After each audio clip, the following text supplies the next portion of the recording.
মানিকগঞ্জের ঘিওর উপজেলার তরা গ্রামের হামেলা বেগম ২.৫ বছর আগে হারিয়েছেন স্বামীকে। দুই ছেলের দিনমজুরির সামান্য আয়ে চলে সংসার।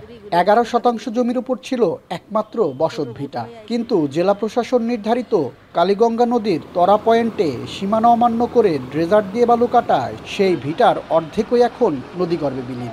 বাড়ি তো থাকা পারি না, বাড়ি ঘর ভাঙিয়ে চুরে তো সব চলে গেছে, ঘর বাড়ি ভাঙিয়ে চুরে অন্য জায়গায় নিয়ে থুইছি। এখন রাত্রি এইটুকুর মধ্যে থাকি, তাও থাকবার পারি না, ঘুম আসে না, সারাদিন রাত সমানে কাটে। শুধু হামেলা বেগমই নয়, ড্রেজার দিয়ে অবৈধভাবে বালু উত্তোলন করায় ঘরবাড়ি হারাচ্ছেন সাধারণ মানুষ। স্থানীয়দের অভিযোগ, ঠিকাদারি প্রতিষ্ঠান মেসার্স রিজু এন্টারপ্রাইজ নির্ধারিত সীমানা না মেনে বালু উত্তোলন করছে। দিনে ৬ থেকে ৮টি ড্রেজার দিয়ে অবাধে বালু উত্তোলন করছেন তারা। এতে শুধু বসত ভিটাই নয়, ঝুঁকিতে তরা সেতু, বিদ্যালয়, মসজিদ এবং মন্দিরও। ড্রেজারের কারণে আমাদের বাসা ঘর যা আছে সব ভাঙে গেছে, জায়গা জোগা তোর গেছেই গা। এখন এই যে বাড়িটুকু আসলে ওই বাড়িটুকুও ভাঙে গেছে গা। এগো কত হাতে পাই ধরবে লাগছি, আমাকে এনতে মাটি কাইটেন না, আমরা কোন যাবো, আমরা আর বাড়ি করা পারম না, আমরা গঙ্গে ভাঙ্গা মানুষ, আমার ৬টা ভাঙ্গুনি আমরা।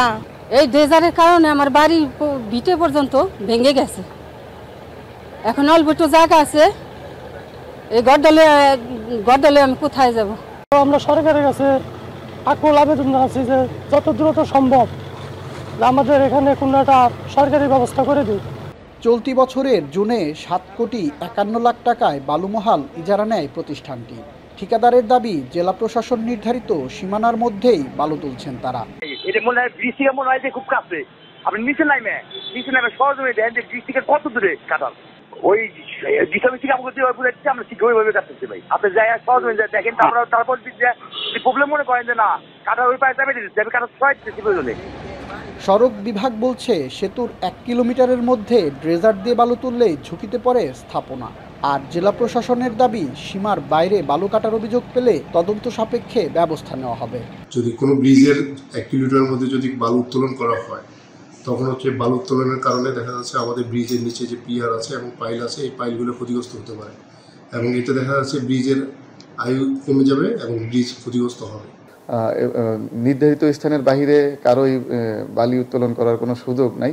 আমরা কেউ যদি এইরকম করে, আমরা আগে কয়েকবার মোবাইল কোড করেছি, এখন আমরা এক্সট্রিম লেভেলের মেজার নিব। আমরা তাদের যে ইজারা, এটা বাতিল করার জন্য ঊর্ধ্বতন কর্তৃপক্ষকে লিখে দেব।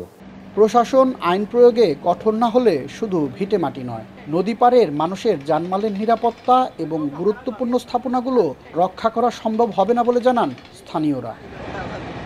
আসাদ জামান, এখন, মানিকগঞ্জ।